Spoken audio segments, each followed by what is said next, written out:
Hey guys, how's it going? It's Stickles here at Drumboy Productions, and today we're going to be taking a look at the Sideshow Collectibles 1/6 scale Ghostface figure. So guys, this is kind of new for the channel. I don't normally do figure reviews. I usually keep my figures in the box. I'm not much of an out-of-box collector, unless I do find them out of box for cheap, in which case I do pick them up. And normally with a figure this expensive, I would not open it up. I would keep it sealed in the box. But due to popular request in the comments, whenever I received this thing, everyone voted for me to go ahead and open this up. So let's unseal it and take a look inside. As you guys can see, it came in the original packaging that I guess it would have shipped in, or the original packaging for the box.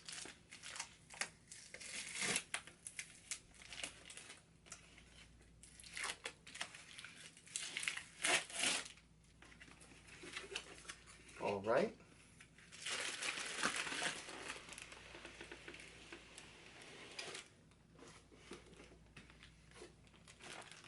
And here it is, inside of plastic packaging.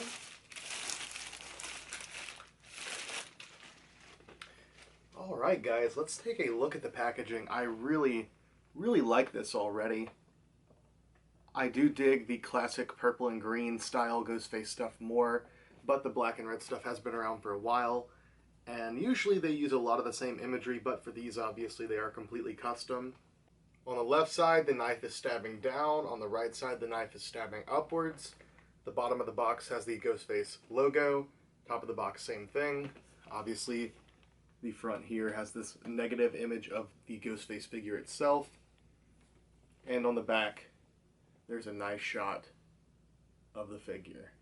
Well, this is odd. I just noticed at the bottom that there's a warning. Cancer and reproductive harm. www.p65warnings.ca.gov for exposures to both listed carcinogens and reproductive intoxicants. I wonder what's toxic inside of this figure. Anyways, let's carefully remove this top here. Oh, the presentation inside is really nice. Alright guys, let's check this out. Hard to see due to my light here, but he is nestled in plastic. We can see all of his different pieces. Carefully remove that from the back. I think I can slide this band with the image of Ghostface off instead of cutting the tape. So I'm going to carefully do that.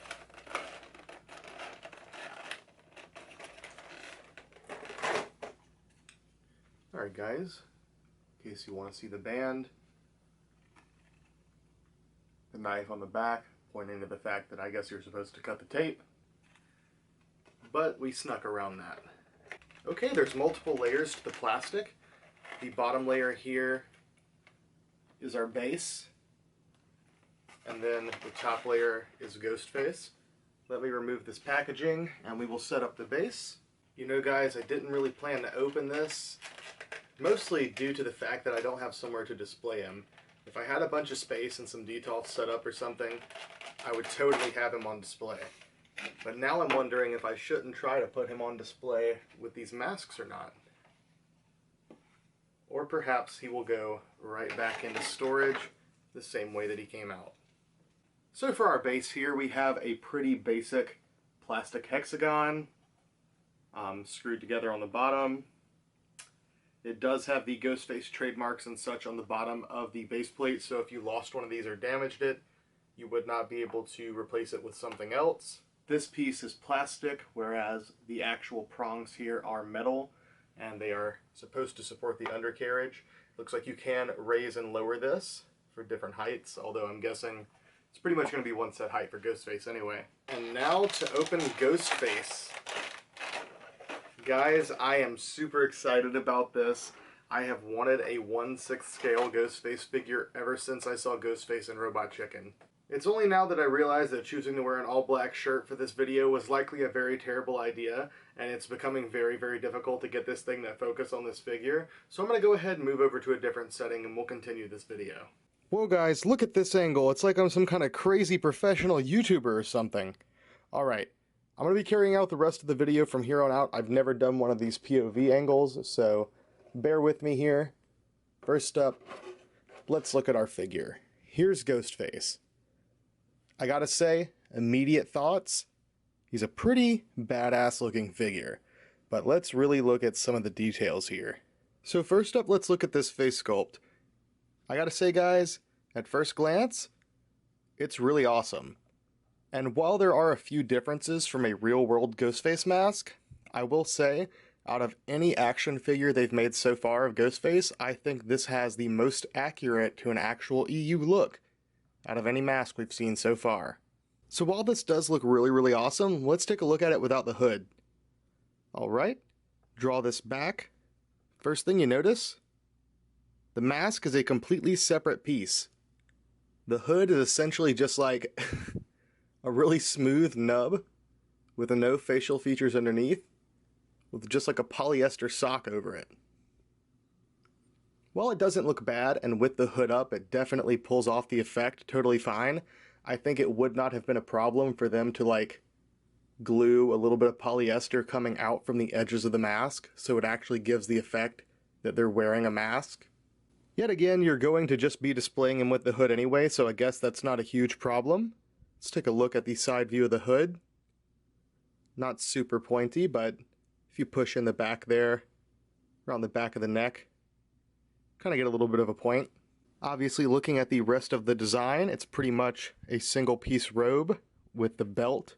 Obviously, the belt is not present in any of the films, and I've heard a lot of people talking about the fact that this is not a sparkle robe.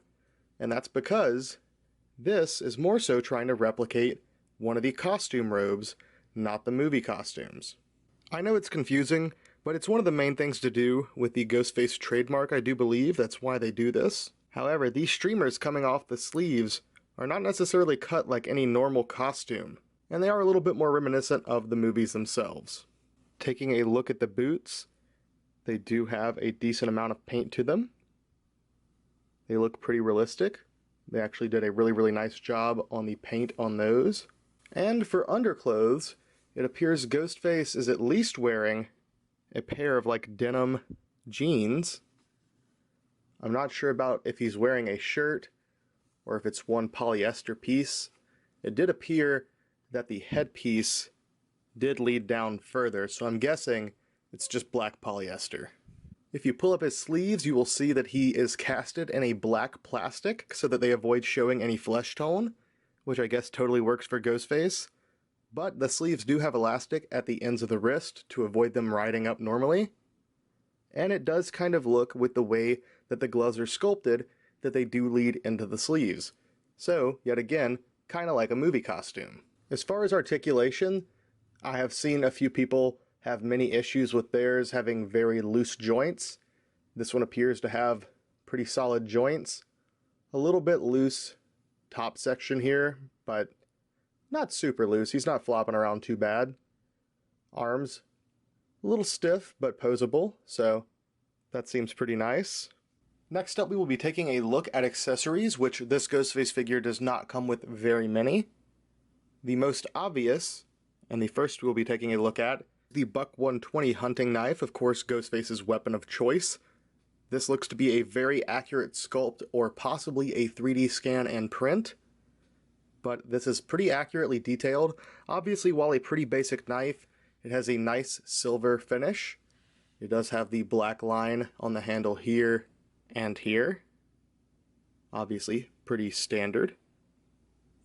And of course, not just an ordinary knife, but a bloody knife as well, with some kind of poorly painted on blood. Seeing blood painted on like this, just simply sponged on the blade, always kind of makes me a little sad because it just looks like a slashing effect, whereas this is more of a stabbing weapon. But still not too bad, and could easily be repainted if you were really that upset about it. Outside of the two knives, Ghostface does unfortunately not include any more accessories like the voice changer, or anything else cool like a costume bag possibly, but he does include 5 hands, including a pair of hands to hold said knives, a left and a right hand, I guess if you wanted to represent the left-handed or right-handed Ghostface killers, or possibly have Ghostface dual-wielding knives, and my favorite inclusion, the Got him! hand that is posed to clean the blood off of the blade. There's also a pair of open palm outreached hands that look really, really phenomenal, super expressive, and if you look at the lines in the gloves, you can really see how like the fabric folds into the wrists. Kind of makes you think they were really shooting for like a movie style costume with this look. While putting this knife in to pose this figure, I just noticed a tiny little detail about these hands that makes me love this even more. It's really, really difficult to pick up on camera, but if you look at the tips of the fingers on the gloves, you can actually see fabric that is sticking out beyond the fingers that's all kind of mushed up against the blade, kind of like flopping out. That's actually a tiny detail that does happen in the films. It looks a little bit goofy, and a really, really thoughtful detail to add to this figure. So now that I've taken a full look at the figure, I'm going to give you guys my full thoughts. The articulation seems nice, the costume seems pretty nice, but not 100% movie accurate. However, I'm willing to bet if you remove this string, that you would possibly be able to make it look a lot more movie accurate. But obviously the movie robe did not have a belt and the costume did not constrict the body in any way. It was pretty free-flowing and bellowing, so I bet if I remove this it'll look a lot better, so maybe I'll do that in some close-up shots. If I had any complaints about this figure at all, it would be the lack of accessories. I really think it would be cool if they included at least a voice changer and a hand that could hold a voice changer. Because being able to pose this Ghostface holding a voice changer up to its mouth and either holding a knife or, you know, just another hand outreached or something would be really freaking cool, but it's still pretty awesome as is. This character's not that crazy compared to some other Sideshow figures, but obviously Ghostface is a pretty basic looking character with just the black robe, black pants, boots, a buck 120 knife, and, you know, a Ghostface mask. So as far as Ghostface figures are concerned, I would give this a 10 out of 10. Honestly, it is really, really awesome. I'm very happy to have this in my collection, and a huge thank you to the homie Riley White for trading this to me in the first place. So with that being said, this is probably one of the best Ghostface figures that's ever been produced. Great job, Sideshow. I love this thing. Alright guys, I think that about does it for today's video. I hope you guys enjoyed it. Please leave me a like and comment if you did enjoy it. Let me know what you think of this figure. Did you pick one up yourself? And if so, what did you think of your copy? I'm going to go ahead and give you guys some close-ups of this figure in different poses. I love you all, and I'll see you next time.